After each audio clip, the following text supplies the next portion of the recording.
Welcome to Umbagog National Wildlife Refuge.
Rangeley Lakes Heritage Trust was established in 1991. Since that time, we've conserved 14,000 acres in the upper Androscoggin watershed. We're a land trust, but we do more than conservation. We work very hard to connect our community to the land, water, and wildlife of this beautiful region. We conduct year-round educational programs through our social enterprise, EcoVenture, with programs for children and adults focused on environmental education and exploration. We also own Umbagog Lake Park and Campground, a great place to stay when you're in the area. We're so fortunate to work to connect our community with nature as we help to create the next generation of stewards. My name is David Miller. I'm the director of the Rangeley Lakes Heritage Trust, and we're standing right now on the rapid river. And as you can tell, an incredible wealth of diversity and wildlife. So far in this cruise, we've seen many different birds, tons of eagles, a couple of peregrines. This area is incredibly rich in wildlife, and it's the beginning of the Rangeley Lakes. From here, we follow the chain up to the Rangeley Lakes into the headwaters of the Androscoggin. This area is one of the most significant and important ecological areas in the Northeast, right on the edge of the Maine's Western Mountains. The landscape surrounding us here and stretching up into the mountains is part of a globally important bird area designated by Audubon International. Partly because of that fact, we decided to launch a birding festival in 2019. The Rangeley Birding Festival. It's a unique festival because of the range of terrain we can cover, from the Umbagog stretching up into the foothills of the Western Mountains and all the way up to alpine tundra on the peaks. Part of our reason for doing the festival is to help educate the public about the importance of habitat for biodiversity. As the climate is warming, this part of the country is going to become more and more important as a refuge for species that need cold water and colder temperatures in order to flourish. We feel so lucky to live here, to help take care of it, and we'd love for all of you to come up and experience this region firsthand.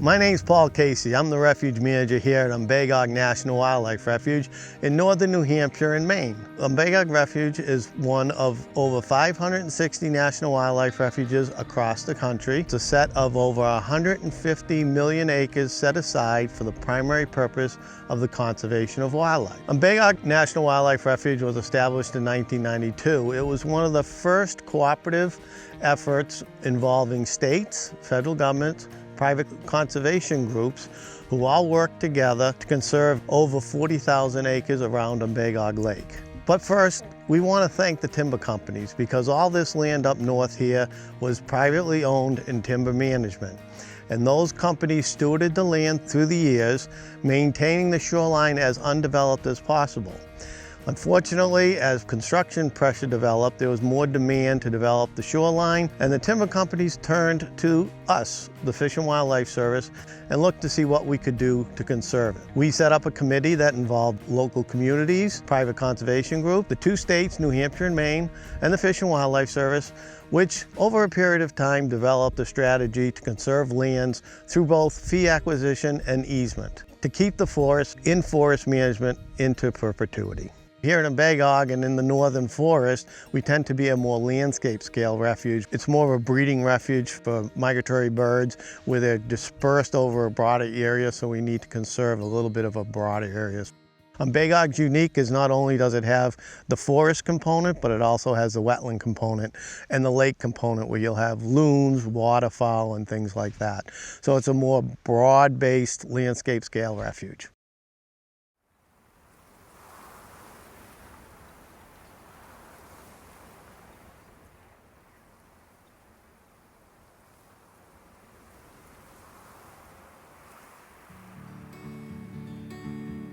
Umbagog National Wildlife Refuge protects one of the largest freshwater wetland complexes in interior northern New England. These wetland complexes consist of flooded meadow, emergent marsh, and floating bogs. So what are some of the species of birds that we might expect to see utilizing these wetlands? Secretive marsh birds collectively are found in these marshes. Of those, Virginia rail and Sora are a couple that you might expect to find here. Other species that utilize the marshes for nesting are ringneck duck and Savannah sparrow. We have northern harrier that's regularly seen at Umbagog.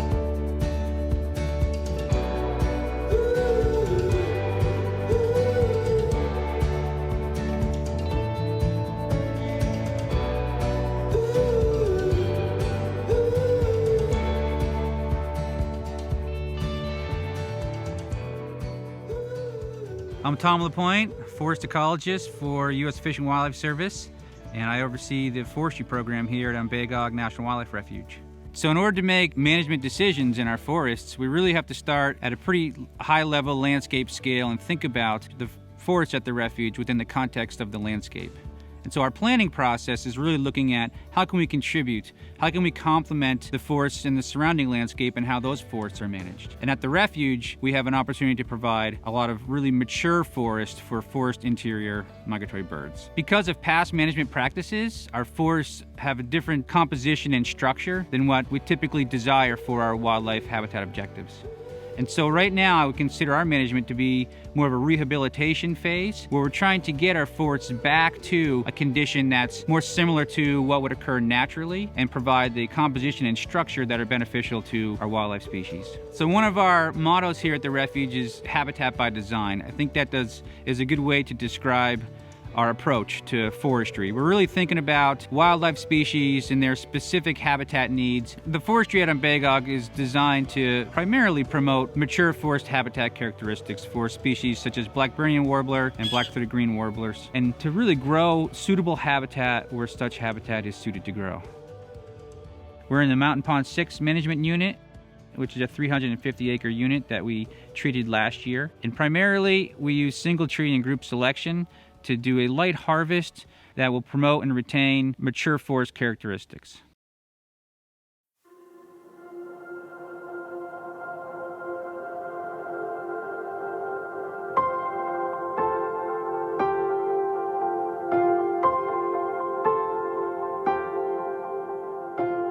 The typical birder coming to Umbagog would be looking in our forest for the rich diversity of neotropical migrants, including warblers and others. But it shouldn't be overlooked the birding opportunities that exist during the winter months. Our mature softwood or mature conifer objectives result in an abundance of cone-producing softwoods that attract numerous species of cone specialists during the winters. We oftentimes see eruptions of crossbills or pine grosbeaks coming to these forests in large numbers, and that can be observed in the crowns of these red spruce and fir and other softwoods, utilizing the cone resources available to them. We're looking to benefit those species that rely on that particular a tree species composition mix as well as the structure, but at the same time not compromising the conditions for those species in the short term. So by doing so, our harvests are light and frequent. We want to maintain a 70% canopy closure to ensure that we don't adversely affect those forest interior species in the short term.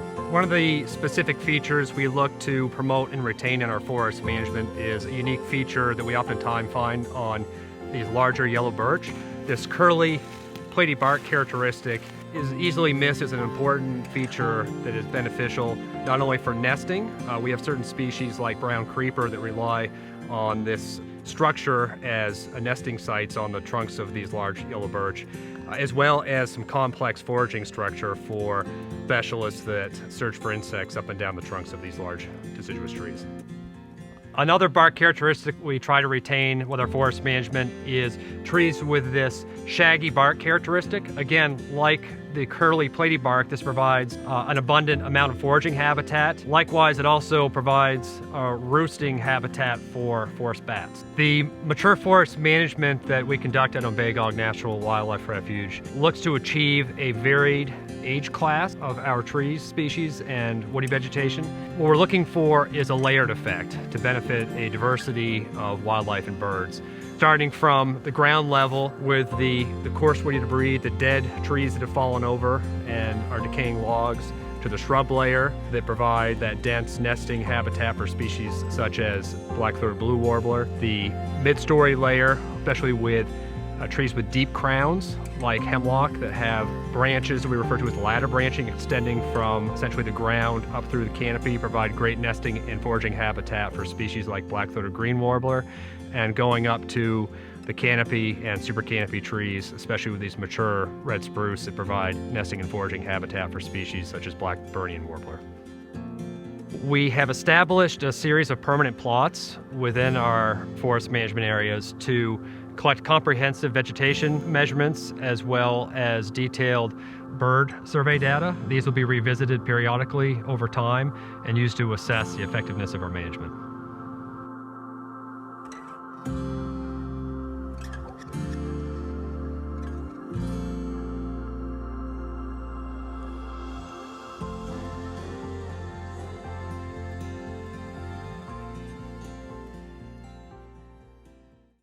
We primarily manage for mature forest habitat at the refuge, but we also do manage for young shrubby forest conditions called early succession. At the refuge, less than 10% is designated as early successional habitat. Woodcock utilize this area for night roosting, but it also serves an important function as a migratory stopover site. A lot of these shrubs are rich in soft mast or fruit production, and it's a very valuable spot for our warblers and other neotropical migrants to stop on their travels south to resupply. We're at this site in mid-September, and some species that you might expect to find here are rufous-sided towhee, which we've observed out here during migration, as well as a number of sparrows that will utilize this shrubland habitat for cover and food resources. Other values that this shrubland habitat provides is for pollinators. During the summertime, these shrub-filled fields are rich in blooms and foraging opportunities for bees, butterflies, and other pollinators in the area.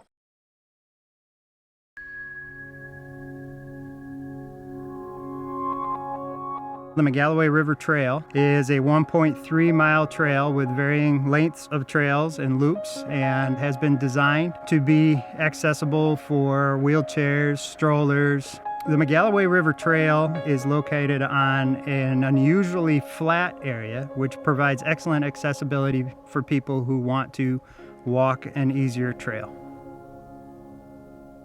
Some of the species you might likely encounter during the summer months may include Wilson's warbler, Cape May warbler, or bay-breasted warbler. During about any time of year, there's a chance you might encounter some of our temperate boreal specialists, including boreal chickadee, spruce grouse, or gray jay. In 1997, Congress passed the Refuge Improvement Act, which gave the refuge system its primary purpose, which is wildlife management. But they also identified 6 priority public uses that they want to facilitate on national wildlife refuges. 2 of those are nature photography and wildlife observations. This nature trail and this blind was developed to allow people to come in and facilitate those activities. Hi everyone, my name is Nick Ledley. I'm a professional nature and wildlife photographer from Rangeley, Maine. One of the great things about places like the Umbagog National Wildlife Refuge is the way the refuge staff manage the habitats here really lends itself to offering great variety for nature and wildlife photography. The Rangeley Lakes region is just a wonderful place to bird. If you want to visit this area, an easy way to do it and get to know it well is to visit the Rangeley Birding Trail, and you can visit that online at www.rlht.org. This trail will take you from the Umbagog at around 1,200 feet all the way up to the top of Saddleback Mountain, which is over 4,000 feet, and then back down again at numerous sites where you'll see all the birds we've been talking about today and others like the endangered Bicknell's thrush, which lives right below tree line in the Krumholtz and is becoming easier and easier to see as Saddleback ski area opens up. So consider coming to visit.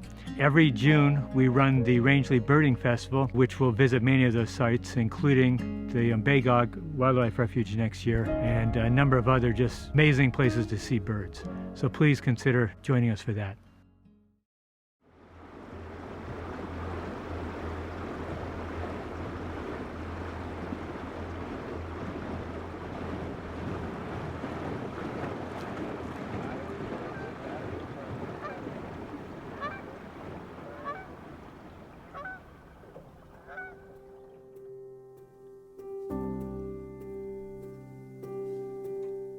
Lake Umbagog is unique among the Rangeley Lakes because of its shallow depths.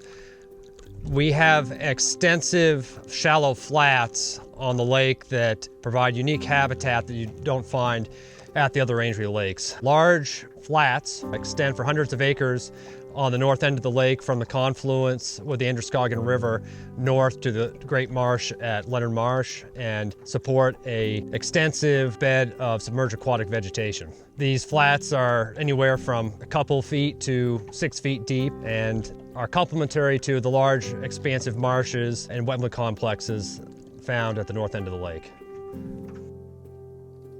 What makes these flats unique is the submerged aquatic vegetation they support and the waterfowl that visit this area during migration to utilize that as a food resource. Diving ducks, while not common other than common goldeneye and ringnecks in the area during the breeding season, stop in here during both spring and fall migration, consisting of white-winged and black scoters, long-tailed duck, bufflehead, species that you might associate more with marine habitats that stop over here from their trip between the St. Lawrence and coast of Maine. Sometimes in conservation, a single tree can tell a story. This lone white pine in Leonard Pond was the site of the last bald eagle nest in New Hampshire in 1948 before they were extirpated from the state due to the effects of DDT. 40 years later, in 1988, the first pair of eagles returned to New Hampshire and nested in this very same tree.